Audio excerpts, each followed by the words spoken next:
What if the number on your glucose meter right now is silently damaging your kidneys, your eyes, and your heart? Every single minute it stays high. Most people believe high blood sugar only becomes truly dangerous after years of neglect. They think one bad reading is nothing to worry about. They think their body will simply handle it.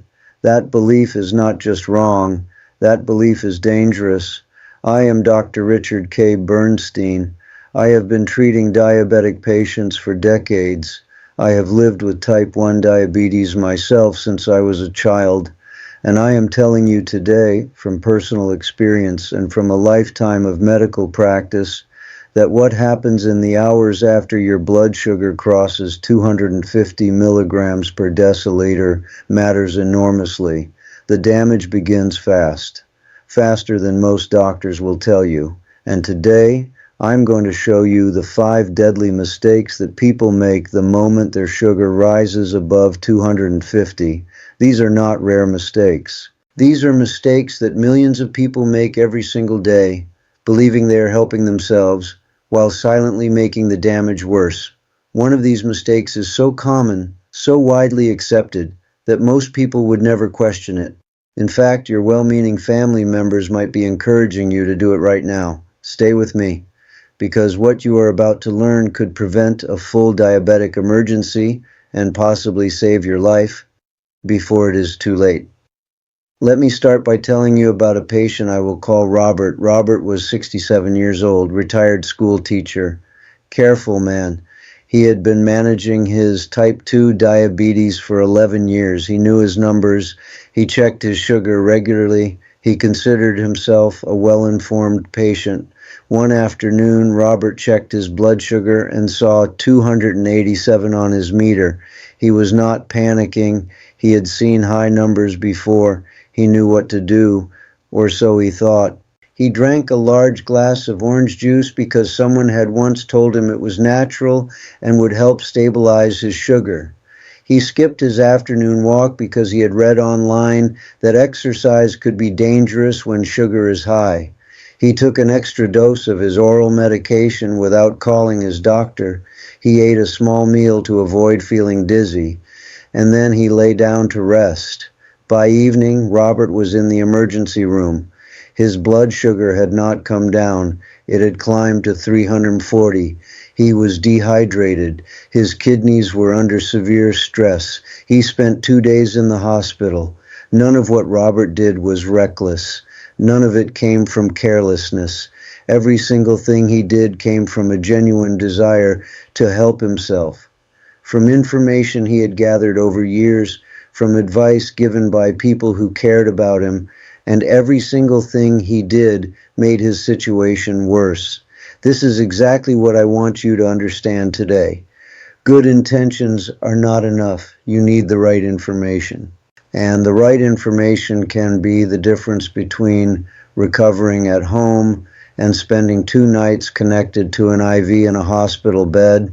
So let us talk about what is actually happening inside your body when your blood sugar rises above 250. Your blood is not just a transport system for sugar. It is a living, carefully balanced fluid. Every organ in your body, your kidneys, your eyes, your nerves, your heart, depends on your blood maintaining a very specific chemical environment. When blood sugar rises above 200, the kidneys begin working overtime trying to filter out the excess glucose. This process uses enormous amounts of water. Your body begins pulling fluid from your tissues, from your cells, from every available reservoir, trying to dilute and flush the sugar through your urine. This is why diabetics urinate so frequently when their sugar is high. Your body is desperately trying to save itself, but here is what most people never realize. That process of fluid loss, that constant urination, creates a second crisis inside the body, dehydration. And dehydration, when blood sugar is already high, creates a dangerous spiral. Thicker blood moves more slowly through your tiny blood vessels, the vessels in your kidneys, the delicate capillaries behind your eyes, the microscopic vessels feeding your heart muscle. Thicker blood means less oxygen delivery, less waste removal, more inflammation, more damage to tissues that are already under chemical stress from the high sugar itself, and above 250, something even more serious can begin in type 1 diabetics and some advanced type 2 patients. The body, unable to use glucose for fuel, begins breaking down fat rapidly, and the byproduct of that rapid fat breakdown is ketones. Ketones are acidic. When ketone levels rise in the blood itself becomes more acidic, a condition called diabetic ketoacidosis, or DKA. And DKA is a medical emergency, not a warning, not a caution, an emergency. This is why a blood sugar above 250 demands respect. Immediate, calm, intelligent respect. And this is why the mistakes I am about to describe can have consequences far greater than most people expect. Mistake number 5, eating food to stabilize your energy. This is one of the most well-intentioned mistakes I see. When blood sugar is high and the person feels dizzy, shaky, or weak, their instinct is to eat something. Their family members urge them to eat something. Even some older medical advice recommended eating to avoid hypoglycemia, low blood sugar. But here is the critical problem. When your blood sugar is already above 250, eating, even something considered light or healthy, adds more glucose to a system that is already completely overwhelmed. Your body is already drowning in sugar. It cannot process the glucose that is already there. Adding more is not stabilization. It is flooding a room that is already underwater. The dizziness and weakness you feel at high blood sugar are not caused by too little sugar. They are caused by your cells being unable to use the sugar that is already flooding your bloodstream. More food does not fix that problem. Insulin, or the mechanisms that help your body process glucose, is what is needed, not more carbohydrates. If you feel weak and dizzy and your blood sugar is above 250, the answer is not to eat.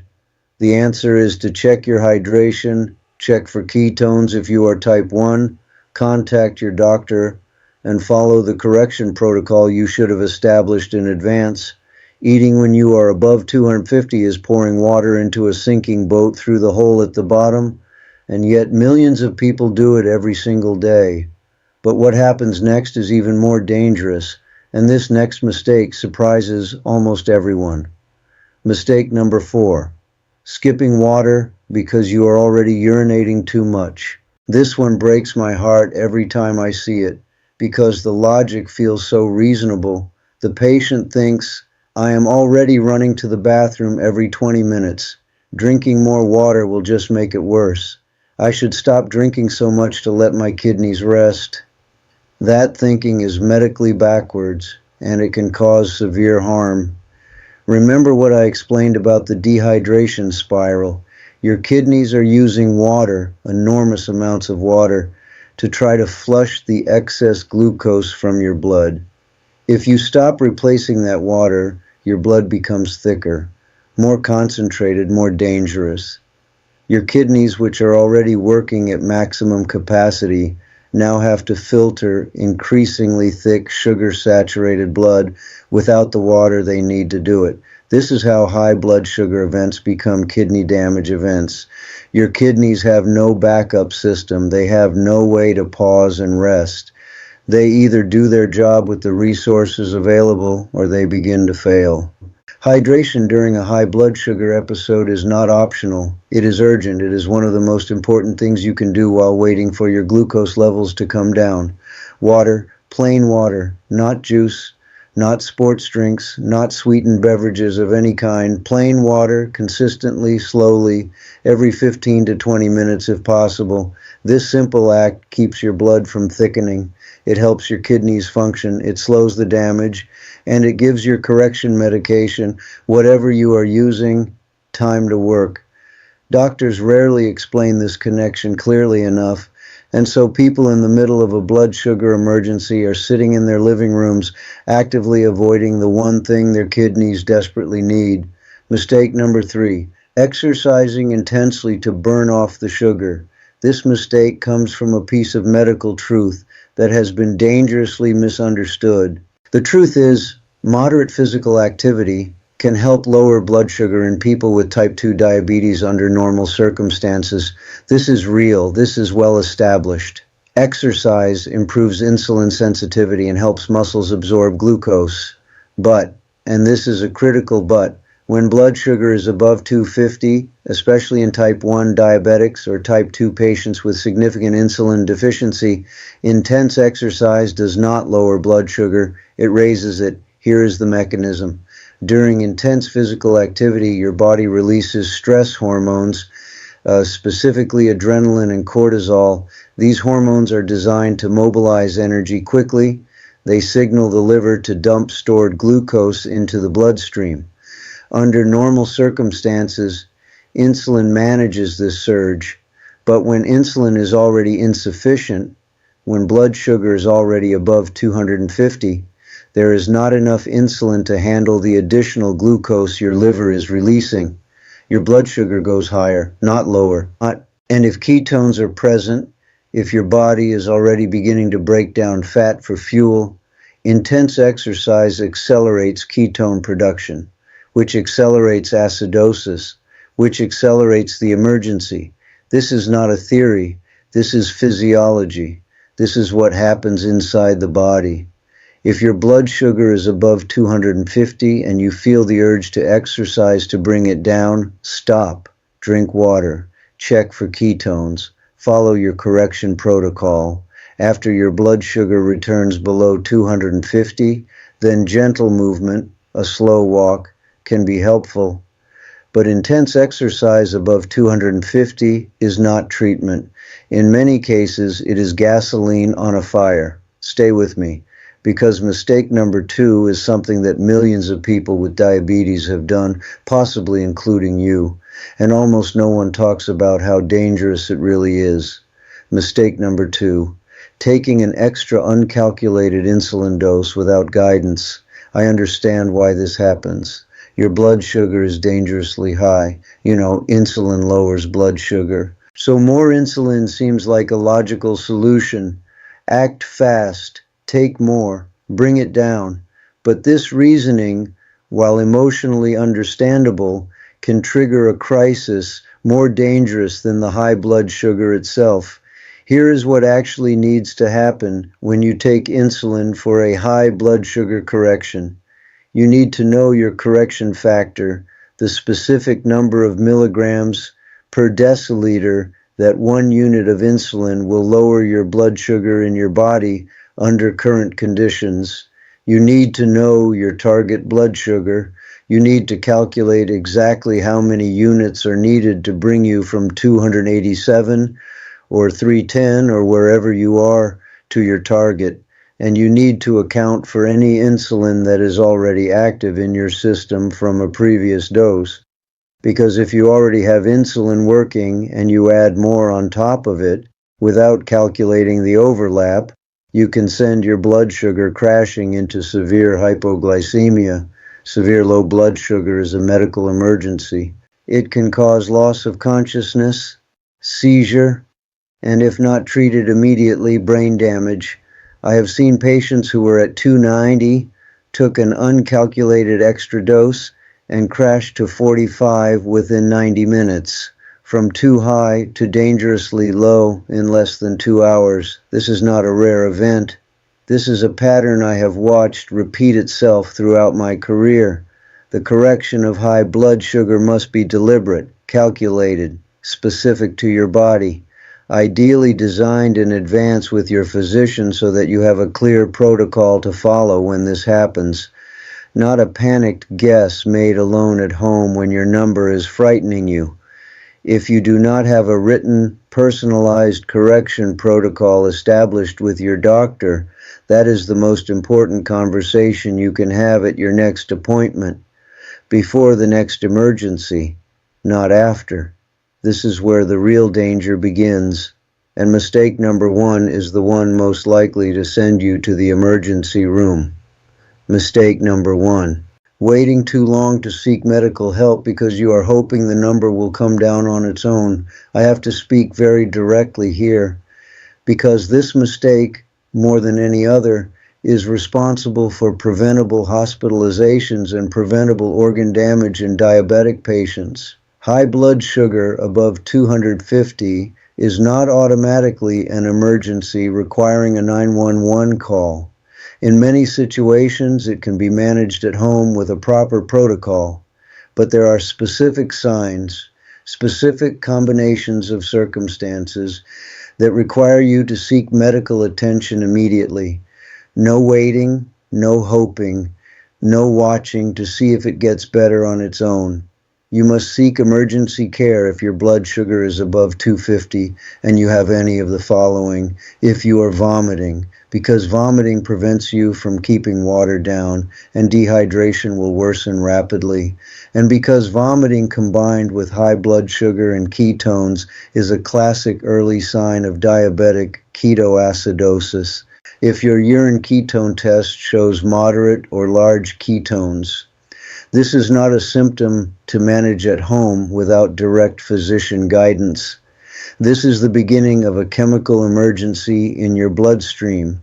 If your blood sugar continues to rise after a correction dose, if you took insulin an hour ago and your sugar is now higher than before, if you feel confused, severely fatigued, or have difficulty breathing, rapid, deep breathing in a diabetic emergency, sometimes called Kussmaul breathing, is your body trying to compensate for acid buildup in the blood. If you cannot reach your physician and your blood sugar is above 300 and you have any other concerning symptoms at all, the mistake is not seeking help too quickly. There's no such thing as overreacting when you are above 300 with symptoms. The mistake, the dangerous, sometimes fatal mistake, is sitting at home watching the number, checking every 30 minutes, telling yourself it will come down, telling your family not to worry. High blood sugar at these levels causes damage that accumulates silently while you wait. The kidneys take a hit, the blood vessel walls take a hit, the eyes take a hit, and sometimes, by the time you decide the number is high enough to worry about, the damage that has already occurred cannot be reversed. Robert, my patient I told you about at the beginning, spent 2 days in the hospital, not because his blood sugar was 287.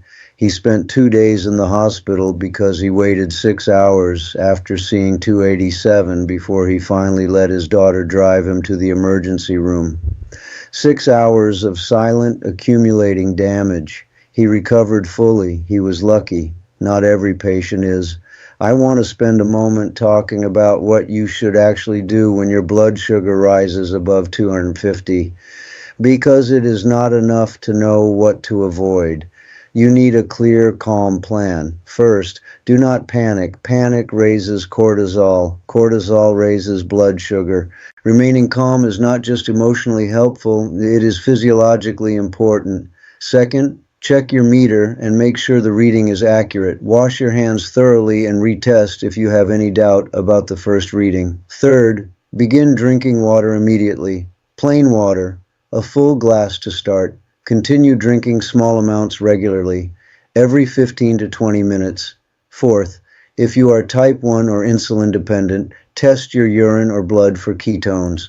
This single step tells you whether you are dealing with an elevated blood sugar that needs correction or the beginning of a ketoacidosis emergency that requires immediate medical contact. Fifth, follow your established correction protocol if you have one. Do not guess.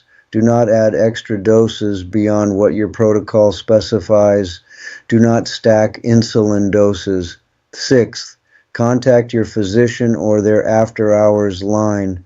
Even if you feel your correction is working, letting your medical team know is always the right choice. Seventh, if your blood sugar is not coming down within 2 hours of a correction dose, if your symptoms are worsening, if you have any of the warning signs I described, seek emergency care. Do not negotiate with yourself about it.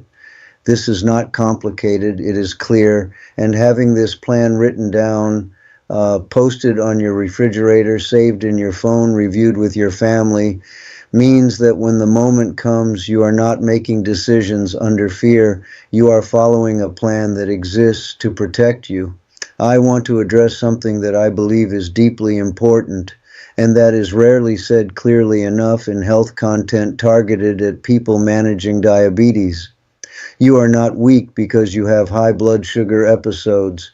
You are not a failure because your number crossed 250.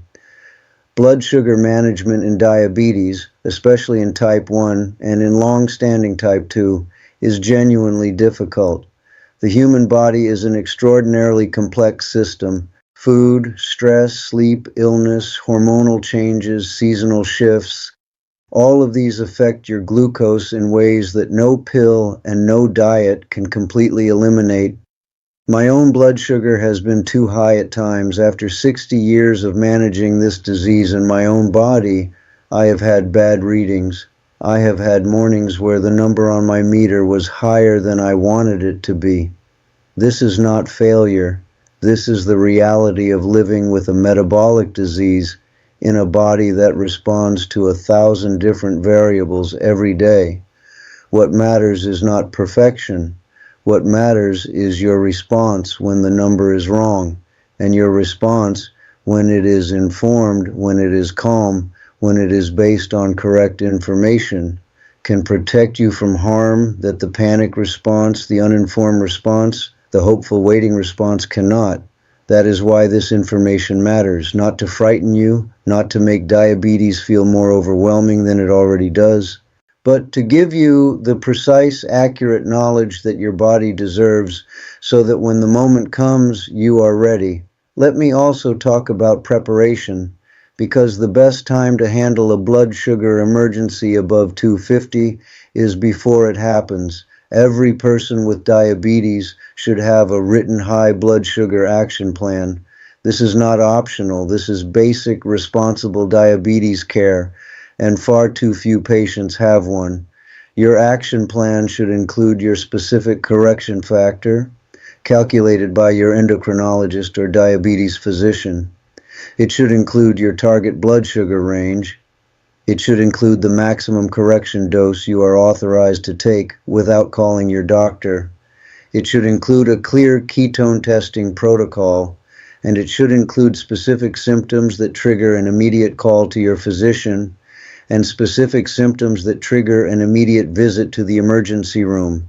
If you do not have this plan, I want you to make an appointment with your physician this week specifically to create one, not to refill a prescription, not for a routine checkup, specifically to sit down and say, I need a written plan for what to do if my blood sugar goes above 250.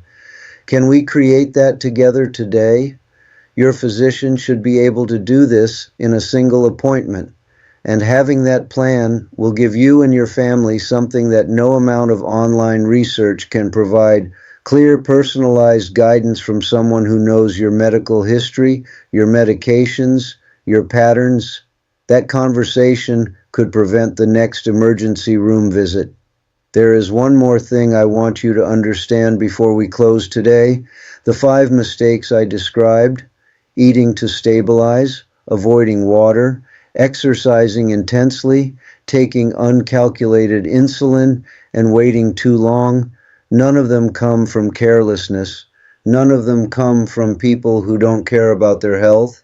They come from incomplete information, from well-meaning advice passed down through families, from older guidance that has since been updated, from the frightening reality that when our blood sugar is alarmingly high, we are not always thinking with perfect clarity, and we reach for the familiar, the comfortable, the action that feels like doing something. This is deeply human, and I never judge a patient for making these mistakes. I only want to make sure they never make them again, because now you know. You know that eating above 250 adds fuel to the fire. You know that water is not the enemy, it is the lifeline. You know that intense exercise at these levels can raise, not lower, your blood sugar. You know that uncalculated insulin is a risk, not a rescue. And you know that waiting, that quiet, hopeful, dangerous waiting, is the mistake most likely to put you in a hospital bed.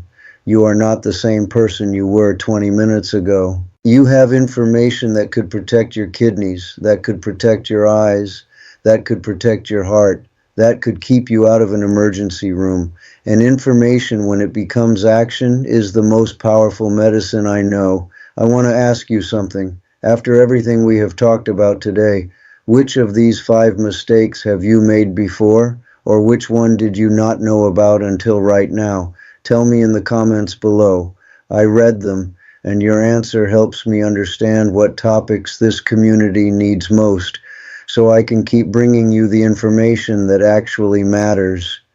If this video helped you today, please share it with someone you love, a parent, a sibling, a friend who is managing diabetes, because they may be making one of these mistakes right now without knowing it, and your one share could be the thing that keeps them safe.